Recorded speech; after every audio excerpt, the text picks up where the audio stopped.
You're listening to Heroes in the Moment. What's up, heroes? I'm Michael. And I'm Nathan. And today, our movie review of Madam Web.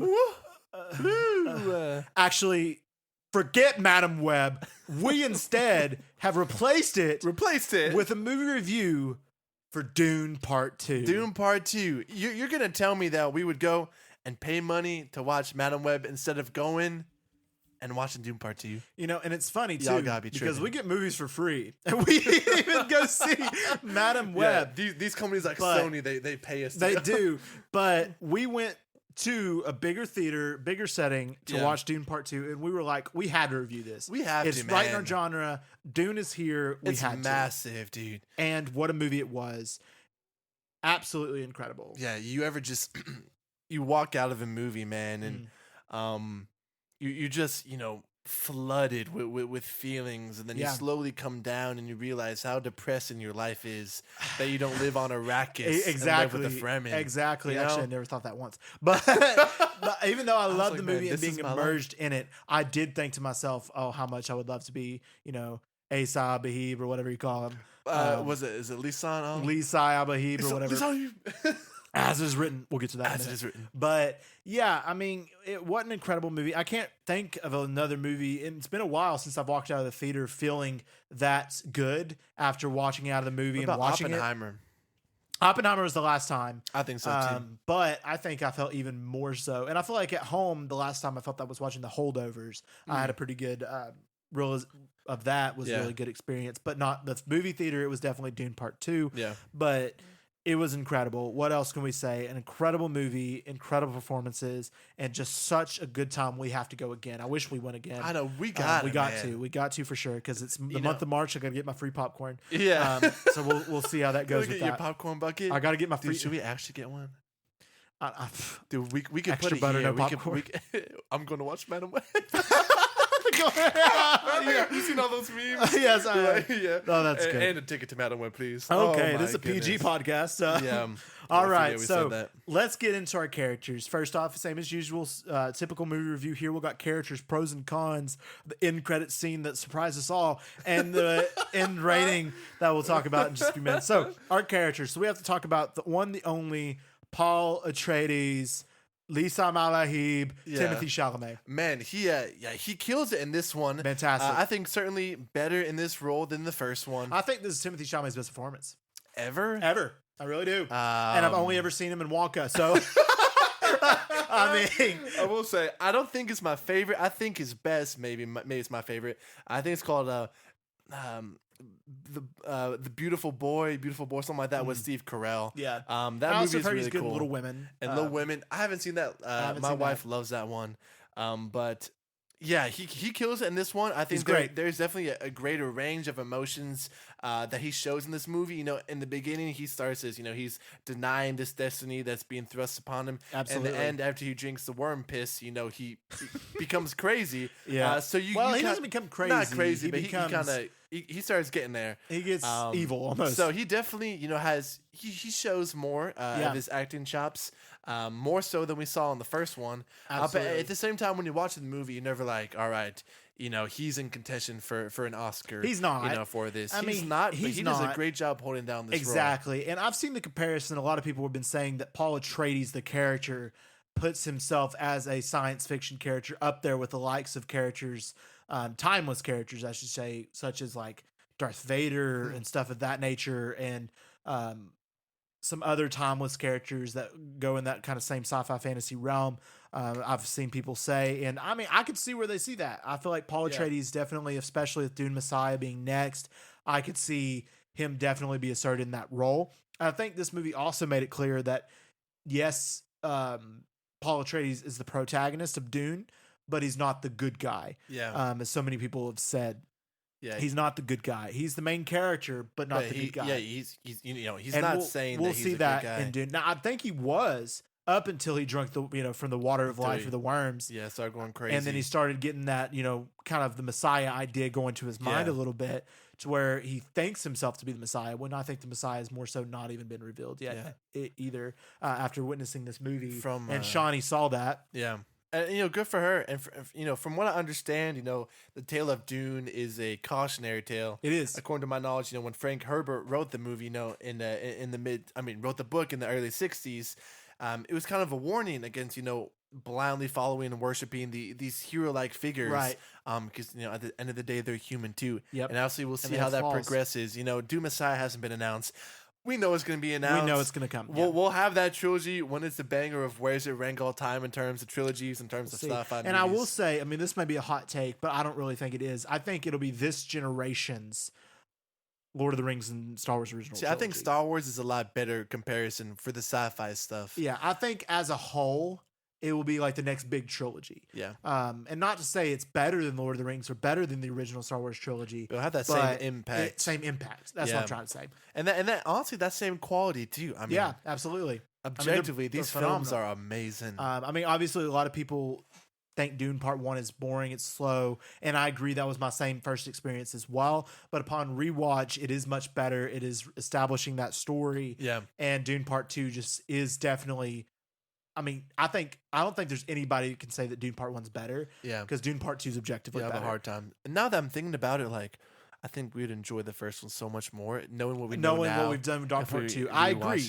I agree. I think we should rewatch it once again as well. But Dune Part 2 was a spectacle, absolutely, from everything about it. And we'll get into the pros in here in a little bit. But with Paul Atreides, I think I liked him better in the first two acts. Like we said, the first two acts, I thought he was awesome. Him learning the Furman ways, I thought that was brilliant. Yeah. Him going and falling in love with Shani, I thought that was also brilliant. Good story, Good storylines there. And then, of course, when he drank of the water of life, or the worm pee, as they call it, then that's where things go right. Yeah, it's a really quick change. This whole movie, he's all in on being part of the Fremen, helping them lead, helping take down the Harkonnens, and then at the end he's like, "I'm the Messiah, follow me, let's go to war. Emperor. I'm going to lead," and he said, "I'm going to bring the planet of Dune to paradise," or whatever, which is sensible, and I get that for certain degrees and things of that nature.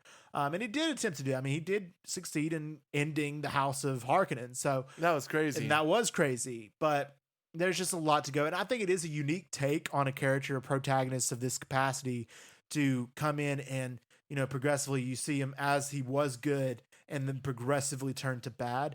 It's rare. You saw it with Anakin Skywalker and President Snow, or, Vecna, a lot of those characters, but often those characters don't turn back. So I'm curious to see if his character does or not. Yeah. I don't know yet. I'm not sure. Like I said, I haven't read the books. I've seen some unfortunate spoilers about kind of what he becomes, but I think we'll see when the next movie comes out. We shall for sure see. All right, the next character we have to talk about is Shani, played by the incredible Zendaya. Also incredible. I mean, she does an incredible job here in this role. She's kind of, and we talked to your father-in-law. He said he's read the books, and he's talked about how Shani was more all in for Paul, whereas this movie brought in a little bit more drama aspect, where she's starting to see him more as this is not right. Mm-hmm. But I think she is a great addition. What do you think? Yeah, she's an absolute great addition. Obviously, her character is expanded upon more. You start to feel for her, see how she's raised, how she's very, untrusting of all these outsiders, and she rightfully should be. I think Zendaya is absolutely phenomenal in this role. Absolutely. I think similar along the lines of Chalamet. I agree. I don't think same kind of realm. It's a standout performance of the entire movie. I think that belongs to someone we'll talk about. It's absolutely necessary, and like you said, I'll talk about her in my pros, but she provides a major part of the plot, and eventually distancing to where herself. She's barely in Dune Part 1. It definitely brings in, and she's definitely here in Dune Part 2. She's in Dune Part 1 for 15, 20 minutes, feels like. Very less. I think she was marketed like crazy. She was in for the first movie. Yeah, and she was in this a lot more. It was a welcome surprise for sure, and it was great to see her and the relationship between Paul and her grow, and them, him learn the Furman ways, and her helping him along the way, even though at first she didn't believe in him and still didn't believe him as the Messiah, and was one of the only Furman who didn't in the end, but still was like that. And at the very end, you see her going back to Arrakis, staying there. She's not going with him, and then going and confronting the sandworm once again. So I think it's just a beautiful story, and we'll see what'll happen within that 12-year jump between this Dune and Dune Messiah if they choose to do that. I wonder how they're going to do that, and what will happen in that capacity there. Yeah. All right, so our next character we got to talk about, and on this one, I do think was a standout performance, and that being Lady Jessica from Rebecca Ferguson. Oh my, dude, she crushed this. It was incredible, and I honestly, this is early. Yeah, I don't think she'll win it, but I think Rebecca Ferguson is worthy of a supporting actress nomination for this role. I'd agree with you, man. Even more crazy, because she hasn't read the books. She doesn't really know a ton about the source material, at least from reading it. I'm sure Denis has filled her in on what she needs to know. Right. But man, she really encapsulates this character Absolutely. like crazy. And I mean, it's crazy to see, in Dune, she's teaching, you have, and for Paul's story, you have him going with the Duke of Arrakis, and that's his destiny. But then you have his mother's side teaching him the Bene Gesserit way, and learning the voice and those capacities. And then her really embodying and becoming the mother of the Furman, replacing that and having to drink that water, becoming the mother of all mothers, having that knowledge. Yeah, I forget what do they call it? Mother what? Revenant Mother, I think. Mother, the Revenant Mother. Reverend Mother. Yeah, the Fremen. And where she becomes that of the Furman. And she almost becomes evil too after she drinks that blue stuff that nobody should drink anymore. And you find out, maybe she shouldn't have done that considering she was pregnant, right. But she didn't let anyone know. And then after that, she full on,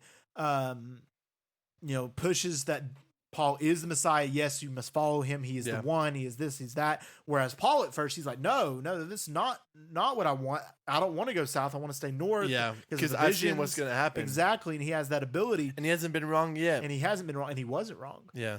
In reality, he really was going on. He wasn't. Paul, I think without the juice, he is good. Yeah. But the juice is what made him. I would completely agree. I mean, just like his father. Yeah. The more I look back on him, and dude, I wish we had more Oscar Isaac in the first one. He was such a good character. He was good. Maybe we'll get some past scenes. And like your father-in-law also said, it becomes relevant a little bit later as well. Yeah, I hope so. We'll see how it goes. Yeah. But Lady Jessica in this role, or Rebecca Ferguson as Lady Jessica, was incredible. Huge and range she kind of emotions was that she displays. One of those like tertiary underlining villains that you just don't really see, but she's there. And speaking of that, we'll talk briefly about her daughter, Anya Taylor-Joy. Yeah, her 5 seconds in the movie. Her 5 seconds that she got, that we know she's going to be in Dune Messiah, which also makes me think that this movie has to have that time jump in order for her to be Anya Taylor-Joy. I mean, she's like 27, 28, something like that. So we'll see. But the juice effect of that, bringing this baby to life and impacting stuff, whereas that baby is the Reverend Mother as well and has some ability. Now, in the book, I think she's 12, something 12. Along those lines, which is weird. I don't know how they're going to play that. Maybe they'll do a larger time jump than we think. We'll have to see with that. But Lady Jessica, incredible in this movie. Yeah, she killed it. All right, next one. Now, this one also, I feel like, is the next standout role. Phenomenal. And that being Fade Rotha, played by Austin Butler. Yeah, man. Now, also, this one, I could also see getting a supporting actor nomination and possibly winning that category. You think so? I do. I really do. That would be wild. Listen, man, Austin Butler is something else. He's proved his talent. He proved it. Definitely crushed at Elvis, but it was in a very unhealthy way. Yeah. He cut off his family. He didn't. Method act, Fade Rotha. Yeah, we're just going around killing people. Licking knives every chance he gets. I'm glad, he had that input from Denis. And I'm sure he became a much better actor with his guidance. But his performance is truly terrifying. It's truly top notch. I had extremely high expectations going in. Absolutely. I mean, we saw these articles coming out like, when you think of iconic movie villains, you think of, Harvey Bardem and No Country for Old Men. You think of Heath Ledger's Joker. You think of Darth Vader. Yeah. They're like, this guy could be on the same page. So going in, I was thinking that. Right. Do I think it now? I mean, that's lofty. I feel like if we saw it again, we might start maybe to possibly that, and possibly with time. He would need a much greater emphasis. It does on his character. I do feel like it needed more of him. He's a little underutilized. I would have liked him to be in it more. But when he was in it, he stole every scene. He stole every scene, especially the gladiator fight scene. Absolutely, the black and white scene was phenomenal. His fight with Paul Atreides with no music and just the sound of the swords. The way he was mocking, when Paul said, "Made my knife." Yep, it was fantastic. It was just he was so good in this role. I mean, Austin Butler, I feel like solidified himself in this role as a future top-notch actor. Could be up there with like the likes of Leonardo DiCaprio or others I could see in the future for Austin Butler. Yeah, he has that potential for sure. He absolutely has the potential to be what Heath Ledger didn't get to be. Yeah. And I think that's just absolutely incredible with the being of Fade Rotha. And it was just incredible to the story. I wish we had more of this character because of how great it was. Do you know how sometimes when you're watching a big movie with, really big actors in it, sometimes you only see these actors, as their actors. Yeah. I think this is the exact opposite. I agree. You don't see Austin Butler. When I was kind of watching Zendaya and Timothy, I'm like, all right. You see Timothy Chalamet and Zendaya. When I'm looking at him, it's not just the makeup, but he was just. You see Fade Rotha. He was him. He was Fade Rotha. I think along with him, Bardem and then Skarsgård were also in that same thing. Absolutely. Like, obviously, you know who these guys are, but they're just like killing their roles right now. I felt the same way with Austin Butler. I think he killed it. Kind of sad that he's dead. I know that was unfortunate for sure. But man, dude, that was something else. It was incredible. And upon rewatch, I felt like we could definitely maybe see more of that impact. That people were talking about. All right, next character we got to talk about is Gurney, played by Josh Brolin, I love this guy. And I might, I do too. I love Josh. He's probably my top 3 Dune characters. Really? I feel like Duncan Idaho, Gurney, and Stilgar are probably my top 3. Love Gurney. I think he was incredible in this movie. He got his revenge, which was brilliant. That fight scene was so anticlimactic that it just made it better. Yeah. In my opinion. It kind of subverted your expectations. Sure. I've always been a huge Josh Brolin fan. Like we were saying earlier, like if you go to family gathering, he's there. Like he just seems like a regular guy. He's relatable. And when that's his character in the movie, he's a foreigner. He's an outsider. He's not trying to be like Paul. And he's not fitting in with the Fremens. Right. He's bringing his own style of play to the war. He brings that like whole Han Solo vibe to this. Yeah, he does. He feels like that Han Solo character to where he's that scoundrel, that scavenger. He survives. Survivor, a true fighter. He is, and he's loyal to House Atreides, and he's loyal to Paul Atreides, to willing to do anything for him, even die. And I'm glad they didn't kill him off. I'm very much glad they kept him around for this movie. And I could have obviously killed him off in the desolation of House Arrakis if they wanted to. I really thought he was going to die, to be honest. I thought so too, along with the likes of Duncan Idaho and the Duke of Arrakis, but he did not. And I was so glad. He was fantastic here. He's supporting Paul all the way. Held the firm at a distance, which is good. Yeah. Have that mediator and other thought process. I mean, he was just great in this movie. Yeah, man. And he killed it. I love the part when he was like, let's just get the nukes. Yeah, Let me show you. He's like, let's blow him up. What his dude let's become. blow the high heavens. Let's just blow him up. It was great. Yeah, man. Like you said, he provides that necessary distinction between the outsiders and then the Fremen, and that's, exactly where Paul stands, kind of uniting both of those. So I'm very glad he got his revenge, and I'm excited to see him in the next one. Me as well. All right, next character we got to talk about, the legend Stilgar, played by Javier Bardem. As it is written. Dude. Lisa Malahib, as it is written. The world's greatest hype man, straight up right here. Like, I want him in my corner, like, straight up. Because every single time Timothy Chalamet picked up a piece of sand, he was like, as it is written, Messiah. He shall know your ways. Exactly. He's like, when he said, I'm not your Messiah, I just want to be one of you. He's like, oh, he's humble. As it is written, he's humble. But, like, he was the world's greatest hype man. He was so funny. He was definitely the comedic relief of this movie. I mean, every scene he was in, he was just absolutely, he trained Paul Atreides how to ride the worms and how to do certain things the Fremen ways, and then was just his hype man all the way, believed he was the Messiah, and even was willing to die for him in the end so that he would take his place. But he was like, no, you need to still be alive. I would certainly argue that he's probably the primary character in the first half of the movie. Well, think about the whole first half. It's him teaching Paul to do everything. But you got he's still in those scenes. I do think the first act of the movie, it was like half the Fremen were for Paul believing in Messiah, half were against and like no. And then by the end, all but Shawnee are like, oh, he Mashah. But he was the original hype man. He always believed in Paul, always believed in that thought process, and he was just absolutely incredible in this movie. Every scene he was in, he was phenomenal. I do think Bardem is one of the most underrated and underappreciated actors of our generation. He's played some absolutely iconic roles. I love seeing him in here, like we said, with all the memes and everything. It's hilarious. I love the scene with him and Brolin at the very end. He just turns to Brolin and goes, he lives on me. Like and they're like, bro, he's just waiting to spit that one out. Yeah. But I think this story of Stilgar is extremely sad. And the more I've been thinking about it, you think in the first movie, in the end, and for a good part of the second movie, he's this really strong patriarchal leader, right? He's this leader. He's strong. He's determined. He's always looking out for the best of the Fremen. Right. As this movie goes on and on and on, he becomes more of a fanboy. So at the end of this movie, like he's not that same leader that he was. Blinded. He becomes blinded by the prophecy, the idea of his and savior, the religious ideologies that they have, to where he loses sight of who he is. Yeah. And I do see that. And the more I think about, like, that's probably one of my favorite parts about the movie. Like, you see, like, he was really well respected, and as the movie goes along, like, they're not trying to, make him a punching bag or anything, but he's just he's waited for so long for this prophecy that he's losing himself in the hopes of it. So that sucks to see, true. But I think that was a really cool thing that they did with this character, and he pulls it off really well. I agree. All right, next character we got to talk about is Baron Vladimir Harkonnen, played by the incredible Stellan Skarsgård.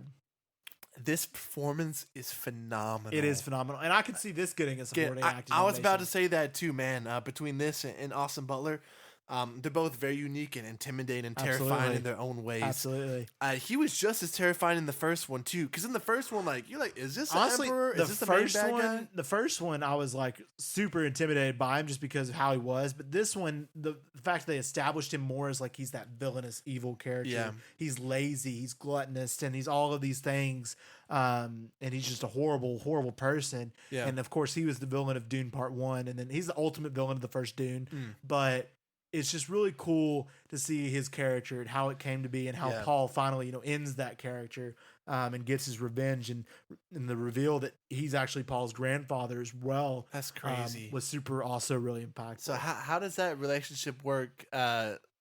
Lady Jessica, right? So he was drugged or something. Yeah. So same thing that happened with Fade Rotha from the Bene Gesserit happened with him. And then they birthed. She birthed Lady Jessica. Yes. That's crazy. Yes. That's that is wild. And the same thing happened to Austin Butler too. Yes. Right in that movie. Okay. Yes, as well. I think my favorite part with Skarsgård in this one was just seeing the progression of his relationship with Fade Rotha. I thought it was really cool. A little unusual. Yeah, unusual would be the word. Obviously they have that improvised kiss, but from what I understand from the people who read the books, like, apparently, it goes a lot deeper than that. Yeah, it goes a lot deeper than that. Apparently he liked little boys and all this stuff. So I know that they chose not to show that in the movies, but obviously it's implied through Fade Rotha. So, but man, he is an absolute scumbag, and Skarsgård pulls it off so well. And the fact, that's all makeup too. Like, that's not CGI. He told him, he was like, no CGI. He's like, we gotta do practical. I'm doing this 6 hours in the chairs. I think it's amazing. Insane. Every single day. Wow. All right, next character we got to talk about is Dave Bautista, and I cannot pronounce his character's name, but it's Gluso Rabban Harkonnen. I don't know, but I think he's great in this movie as well. Yeah. I think he has more to do in Dune Part 1. Mm-hmm. I think Dune Part 2, obviously, is more shadowed by his cousin Fade Rotha. Mm-hmm. And then obviously he misses demise by Josh Brolin, which was really, really good ending. Yeah, man. But it was cool to see him really mad in the beginning because of all the Fremen destroying the Harkonnen crops, because he was placed in charge of Arrakis, and him doing that, and Vladimir Harkonnen was getting mad that all this was happening to him, and was placing Fade Rotha in charge instead because he was getting mad. He was killing his own people because of how mad, and I thought that was super impactful. And I think Dave Bautista is a very talented actor as well. Yeah, not an Oscar nomination, but definitely did a great job showing his anger. Yeah, in that first one, he's very intimidating. A military mind. He knows what he's doing at all times. So it was really cool, like you said, to see him in this one. Slowly, Paul and the Fremen, they're just unraveling his plans. Putting a screw in everything, and he's just getting so frustrated. So essentially, his whole story is just like, just getting his butt whooped by Paul the whole time. Yep. So just to see his character kind of unravel until the fateful duel that he and Gurney have it's pretty cool. It's always awesome to see someone come in from like this wrestling background, and then being huge projects like this. I personally think out of all the wrestlers turned actors, he's the best. He had to be the best. Yeah. I think so. I mean, because what are the only other two, like Dwayne Johnson and John Cena? And I mean, they're just themselves. So yeah, I do like John Cena a lot better. I mean, I love John Cena and I love The Rock, but they're both not. I can't say all that. but overall, he was good. He is good. All right, next character is Princess Irulan, played by Florence Pugh. I mean, she wasn't in this movie. She did not have a lot of time. It's kind of like the Shawnee of the first movie, but I thought she was great when she was in it. I thought her scenes were impactful. She was kind of like the mediator. She kind of wanted peace. She was working with the Bene Gesserit, but also with her father, the Emperor, and just kind of wanting the peace for Arrakis, the Harkonnens, and all across the board was kind of her still. And the whole rise and idea that she'd be the next empress to marry Paul Atreides, all this stuff. I thought she was really good in this movie. I think her character was a good fit and a good addition to part 2. And I'm excited to see what she'll do in the future as well when she does actually apparently marry Paul. Yeah, listen, I agree completely. I really liked how the movie started with her narrating, you know, because she's like writing in a journal or something in that world. And that was really cool to see. I do wish we could have gotten a little more narration from her throughout the movie. Exactly. I think that would be a very welcome addition. Like you said, she doesn't get a lot of screen time. I think she really would have benefited from that.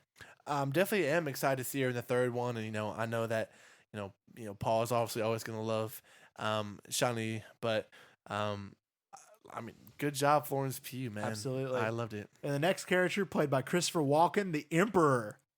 This was, I mean, he was Christopher Walken. Yeah, I mean, he's a living legend in his own right. Absolutely. Sometimes when I was watching him, I was like, is this guy really evil? You know, I feel like he did a great job in kind of hiding his intentions. You know, obviously this guy is absolutely terrible. I mean, obviously he was, because he did horrible stuff, and he's the one who literally wanted House Atreides to fall to its doom. Yeah, that's why he sent him exactly. to He sent in the the first Harkonnens place. to the first one. to take them back and all this stuff, and to kind of end them. So yes, he does have his own evil intentions. And it was very satisfying to see Paul take over. Yeah. In the end with all of that. But Christopher Walken was a great pick. Yeah. To play this. He's a really good pick. I don't understand why they chose like every single big name actor to go this movie, but I'm here for it because it's great. They're killing it. They're killing it. So we'll see how they do it with Dune Messiah as well. Yeah, and I really wish he had a little more screen time too. I agree. I think we would benefit a little bit from seeing more of that galactic side, more of what he's been doing. I mean, I would have liked to know what he was doing in the first movie. Exactly. To be honest with you. Or his whole life, because he's an old man. And maybe we'll get some explanation in I hope Messiah. so. Maybe some backstory. All right, so let's get to our pros quickly here and our cons, and we'll go back and forth. Nathan, you want to hit us with your first pro? Yeah. So my first pro, I'll dive in a little bit with this one. But I think for a lot of movies coming out today, for a lot of these book to movie adaptations, I think a lot of these directors just don't have a lot of love for the source material. I haven't read it. Maybe their plans are thwarted by the high studio execs. This is not the case here. You know, Denny, he read the books at a very young age, and you can just tell that he has such a huge appreciation for the source material, and that comes to play in everything that he does. One of the big things I want to talk about is Shawnee and her decision at the end of the movie. I read somewhere that apparently when the book came out in the 60s, Herbert was kind of upset because the audience was really responding well with Paul, and no one was really being cautionary about this character. Right. So he was kind of upset about that fact. I mean, obviously in the book, Shawnee sides with Paul too. But then you see in this movie that, Shawnee is voicing concern, like, hey, maybe this isn't a good idea. Maybe this guy is not the promised Messiah. Maybe this will lead to some bad things. Yeah. So then he intentionally changes what happens in the books by using Shawnee as that plot device to make us, wary of him. And it was a good idea. Because he wanted the audience to feel what the original author wanted them to feel. Like, I mean, how many times do you run into directors who have that much so love and much appreciation, that want to really it's very rare. That's just my first pro. It's just how much Denis, I believe it's Villeneuve, truly loves and believes in the source material. I completely agree. My first pro, I feel like this is the clear one, is the cinematography. I mean, this movie is beautiful. From the beginning to the end, I think of the scene where they're rising up the mountain, the Harkonnens and their jetpacks. I think of the black and white scene. I think of the just the immensely sandworms. I mean, you're in Arrakis when you're watching that movie, and I think it's amazing. This is definitely a theater experience. So, in my opinion, like obviously, it's great to watch at home too, but If you have the opportunity to watch Dune Part 2 in theaters, You take got it, man. because it's incredible, and the emergence in that cinematography aspect is also great. And I'll also hit you with my next one being the plot. I mean, the plot of this movie was fantastic. I think from the first act, I think is my favorite act actually. Of this movie, where Paul is learning the ways of the Fremen, I think that was my favorite part. Yeah. All him and them going and taking down the Harkonnens and doing different stuff like that. I just loved it, and I feel like this movie was definitely more. It was a tragedy, but it felt more. You felt more satisfied than the last Dune. Yeah, because the first Dune was definitely a tragedy tale. Yeah. But whereas this one was definitely more of a comeback story, and I just thought it was amazing. Well, with the plot from the learning the Fremen ways, rising to be the Messiah, to take down the Harkonnens, and ultimately take down the Emperor, was just a beautiful thing that they did. Yeah. I agree with you there. I also had cinematography as my second pro. So you mentioned it, so I'll skip past it. My third one is I love the focus on some of these really close up shots on these character faces. A lot of these shots are just it's Paul Atreides doing something. Yep. And then the shot immediately shifts to the people around him. Their subtle reactions. Legendary. I love how much time Denis spent with just the reactions of Stilgar and Shani and Gurney and those closest around him, just to see, what Paul's doing and why he's doing it. Right. Just that little attention to detail. It's not just showing us, these heroic or maybe these bad things that Paul is doing. It's, hey, what do these people closest to him, how do they feel about it? And it's all very subtle, and it can definitely go over your head. I think I would definitely appreciate this part more upon rewatch, but there's so many little subtleties, especially in the first movie too, that there's just no dialogue. And I really appreciate those moments. I agree. My next pro is the world building. I think the world building of Arrakis, and not only Arrakis, is you get more from other planets in this movie, like Harkonnens, where they come from, the Emperor, and kind of a little bit more in the Bene Gesserit. A lot of those, I just think the building of this world, this universe, these different planets, these different systems, and then all accumulating to Arrakis as the centerpiece is beautiful. I just think the way that they establish it, the way that they run it with all these characters at different places, along with the world building, the acting that goes with the world building to make it successful, along with the cinematography, is just really incredible, and how Denis really encapsulated that.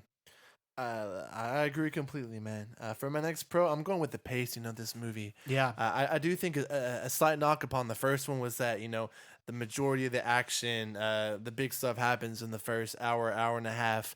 And then a good chunk of time is just, Lady Jessica and Paul, running through the desert with the Fremen. But however, in this one, I feel like it's very evenly paced out. I agree. While the movie, has a 3-hour runtime, it feels more like 2. It always has your attention. There's always something happening. And even, when it's just, 2 characters sitting in a room, you're totally encapsulated by that.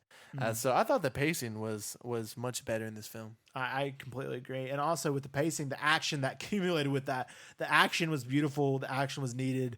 And it was great to have a lot of action, the battles, the explosive things going on in the backgrounds that you just don't see. It was just all great in that capacity, along with learning the ways of the Fremen. I think that was a huge pro for me. Fremen? I think it's Fremen. Fremen? Yeah, Fremen. Is it Fremen or Fremen? It's Fremen. Is it? Fremen. I always thought it was Ferman. I don't think it is. Fremen. I'm pretty sure it's Fremen. Fremen? Anyway, the way of those people out there in the dunes was really cool. Yeah. I thought seeing that, Paul Atreides and Shawnee's relationship within these, learning the ways and learning how to ride the sandworms, and learning how the people maneuver themselves in the sand dancing, all of the capacities of that, and learning that way was just super fun to watch. That's why I said the first act was my favorite, just because it was so entertaining to see them just knocking on the Harkonnens and just doing everything in that capacity. Yeah, I agree, man. I put a Fremen. So I think I guess it's kind of based on like the free man. But yeah, so with my next pro, this is something that I don't mention a lot, but I'm gonna go with the sound mixing. Dude, the quality of sound in this movie is insane. Not only Hans Zimmer's insane music that he put together for this, but just every little sound you hear is just so intentional. I've been watching a lot of stuff behind the scenes. Apparently Hans Zimmer had a dude who played the flute like create a whole new instrument. That's crazy. To sound like the wind. Hans Zimmer's a legend. Yeah, an absolute legend. Apparently, for the black and white scene that's shot in infrared, which is crazy on top of crazy. Denis apparently had a men's choir from Norway, like sing all of the chants and stuff. Which is crazy, like just the level of detail that went into making this. You can just tell they cared, and I love that. Like an awesome, auditory experience. It's insane. Another reason, obviously, to watch it in theaters. But man, the attention to detail, every little crunch, every little thump of the sand, man, to attract the sandworms, it's absolutely insane. On top of that, it's it's. I agree. Legendary, man. I love that part. I completely agree with that. All right, do you have any more pros? I do. Yeah, I have two more. What about you? Go ahead. I'm gonna go ahead. My second pro is just the makeup and the costume design. Oh, that was cool, dude. They are insane, man. Especially with old Vladimir. Yeah, looking at Vladimir, you're looking at the Fremen suits. You're looking at the Baron. What he's wearing. I mean, dude, this stuff is crazy. Looking at what Florence Pugh is wearing, what the Bene Gesserit is. Absolutely. I mean, it's so weird. It's so weird, but it's just perfect. So let's see. Oscar for cinematography, makeup, and costume design, VFX, director. Director. Possibly best picture, possibly best supporting. I really think this will sweep. I really do. I think this will be this year's Oppenheimer. I agree. In fact, I think it's better than Oppenheimer. But I agree. Maybe that's a conversation for a later date. So I definitely had that, and then my last pro was just how connected it was to the first one. I rewatched the first one about a month before this one released at AMC. And there's just so much stuff I missed the first time. Right. Just these little subtleties. Especially, there's a lot of stuff between Lady and Jessica and the Bene Gesserit that play into this movie that I never would have caught. So I know, obviously, like there's like what 2 or 3 year gap between these movies, but they feel just like they feel simultaneous. Hand. Yeah, they do. So I agree. I appreciate that a lot. But that was all the pros that I had. All right, so now let's go to the cons, and I don't have many, and I don't think you do either. Yeah, I have 2. Okay, well here's my first one. My first con, and it's not really like a huge thing, but there's just not enough Fade Rotha was my first con. Yeah. I wish they would have kept him in the movie longer, and I wish he would have not been killed off. That was my con. I just really love Fade Rotha. I wish they would have had him do more, maybe include another fight scene or him doing something a little bit more evil and twisted off the side that you don't necessarily see. Would be really entertaining and really cool. Also, not killing him off would have been preferable, but that's a basic con. Listen, man, I totally agree. I also had this as my first con. Yeah. I do think this supporting actor would be a lock, say if Austin Butler had an extra 15, 20 minutes. Absolutely. I think one of the, slight things wrong, not wrong, but I feel like this movie may could improved upon. I think a backstory of the Baron, I agree. and then Fade Rotha's relationship really could have been explored. Maybe also put that in black and white. I don't know. We needed to understand, number one, just how evil the Baron is, and number two, understand why Fade Rotha is as evil as he is. Yeah. When I'm thinking about the evil things that he did, obviously he killed the men in there, but really, what else, really was there? That was about it. I think we honestly needed more reasons to hate and despise him. Clearly, they're setting him up as this really evil villain, but we haven't seen a ton from him. So I wish that he did kill that servant girl for no reason whatsoever. That's true. He did, but even I don't know. There was just nothing really added to it by doing that. I wish, like I said, we would have seen some more backstory.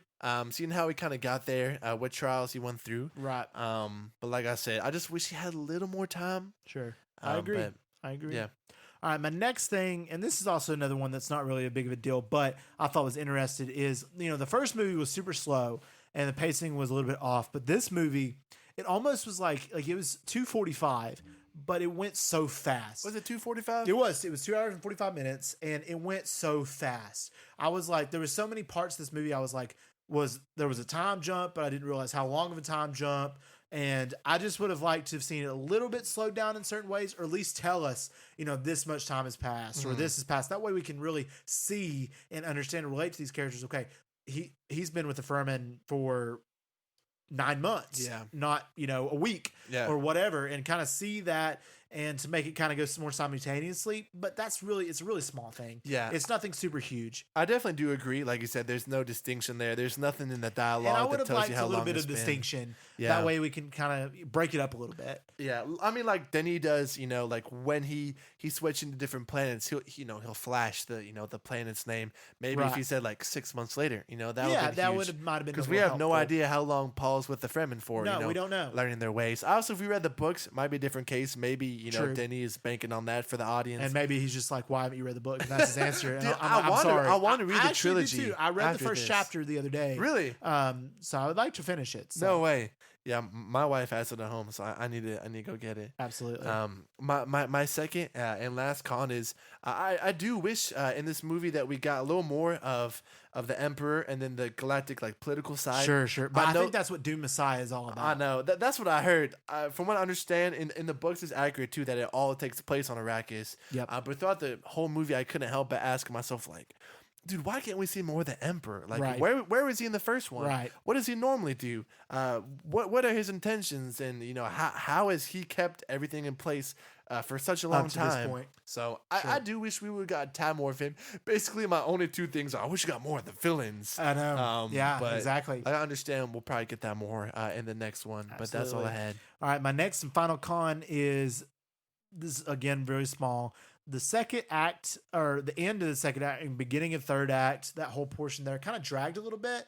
I felt like it was kind of that build up to the battle, to the final battle in Arrakis, and then that kind of slowdown after Paul learning the ways of the Fremen. Yeah. So that kind of part where like Lady Jessica was traveling to the south and learning the ways of how they extract the water of life from the worms, and a lot of that other systematic stuff was just very not as interesting as say the rest of the movie. But that was only a small portion to the greater ultimate feature. And that was probably about 10 minutes, 15 minutes of screen time. Wasn't too long compared to the entirety of the movie. So that's my final con.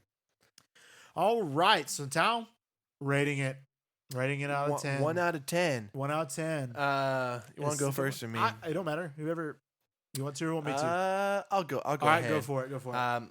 As you all know, I like to be, a little harsher, as you mentioned earlier, Michael. Kind of adapting that Dave Portnoy kind of level of ranking. But man, when I think about this movie, there's not many flaws that come to hand. I mean, if you talk about a perfect movie, which there's really not perfect movies, you're talking about 10 out of 10. Yeah. I don't think I've ever given a film a rating this high before, at least on this podcast. But I think I'm gonna settle for a 9 out of 10 on Dune Part 2. Yeah.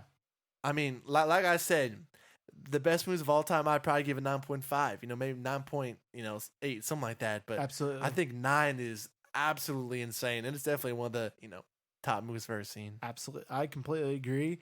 I'm going to give it a 9 out of 10 as well. Okay, I think it definitely fits in that realm. I think 9 is. I mean, honestly, it could be 9.5. Yeah, it really could. It really could. It really could go into that. And if I watched it again, it could definitely lean into that 9.5 range. But I feel like a 9 out of 10 is a good statement, and it will attest to the times. Because I don't see it going below a 9. I can only see it going up from there. Yeah. And I just think it perfectly encapsulates this great, almost and quite could have been perfect movie. And I just absolutely adore what Dune has come to be. Yeah. And now that, like you said earlier, I really think that this movie is only going to age better and better with time. I think maybe in 25, 30 years when people look back, they'll be stunned at the technology that was used for this movie. Like maybe they won't have stuff as good as this in the future. And especially this was a big jump from what I gave the first Dune, which I would give the first Dune a 7.5 out of 10. I'm going to go 8 on the first one. Yeah, and I feel like that's fair, but I give it a 7.5 to whereas this is a 9. I mean, that's a big jump, so that's pretty awesome for it. So like I said, we'll see. Hopefully this Dune Messiah gets announced, but this is our Star Wars. And hopefully they won't make us wait 12 years. That'd be terrible, man. Oh, that'd be brutal. That'd be terrible. I'd be like old. I'd be 34. Mama, the Baron took my hair. 34, man. 34 years old. I'd be 36. Ew. Elvis Presley versus Willy Wonka. Who would have? Mama, the Baron. The Baron made me bald. Came from me. Thank you. Thank you very much. Mama, the Baron took my hair. I love that stuff. I got Willy Wonka and the Chocolate Factory over here. He coming after me is Paul Atreides. Mama, Paul Atreides. Paul Atreides and MJ from Spider-Man. It's a diverse cast for sure, but man, was this movie good. All right, guys, if you enjoyed this episode, let us know by giving us a review and a download. Our podcast, Here's in the Moment, is available on all major podcast platforms, so go ahead and check that out. If you want to stay up to date with our social media stuff, with our news, our announcements, head over to the old Instagram at Here's in the Moment. And we just want to thank you all for listening. And as always, we love you 3000.